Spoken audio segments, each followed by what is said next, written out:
जाऊन खेळायचे तसे खेळ आता इथे खेळता येणार.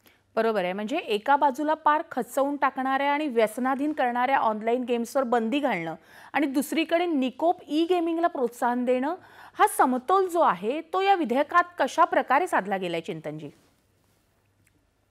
जसं मी तुम्हाला आता सांगितलं ना, की त्यांनी आजपर्यंत काय झालं होतं, की नेमकं स्किल बेस्ड आणि चान्स बेस्ड गेम्स काय आहेत, ह्याचे डेफिनेशन्स ब्लर होते.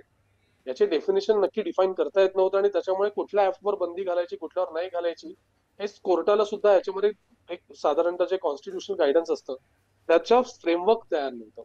ह्या बिलमुळे ते फ्रेमवर्क अगदी क्लिअर होणार आहे.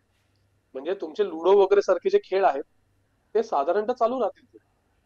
पण जे ड्रीम इलेव्हन किंवा फॅन्टसी गेमिंग सारखे खेळ आहेत, अशा प्रकारच्या खेळांवर ती बंदी पूर्णपणे येईल. त्याच्यामुळे हे जे डेफिनेशन आहे, हे बायफर्केशन जे या बिलमुळे होणार आहे, आणि ते फ्रेमवर्क आता यांनी बिल पारित केलं, तर ते फ्रेमवर्क बसतील, त्याच्यावरती बरोबर ऑथॉरिटी आहे. तयार होईल, ती ऑथॉरिटी सगळ्या त्या गोष्टी तयार करतील आणि मग अजून थोडी क्लॅरिटी येईल की नक्की ई स्पोर्ट्स आणि सोशल गेमिंगच्या अंडर कुठले गेम्स फॉल होतात. फक्त ज्या गेम्समुळे जुगाराचं व्यसनाधीनता लागू शकते, अशा गेम्सला याच्यामध्ये बरोबर बाजूला करण्यात आले. बरोबर आहे. म्हणजे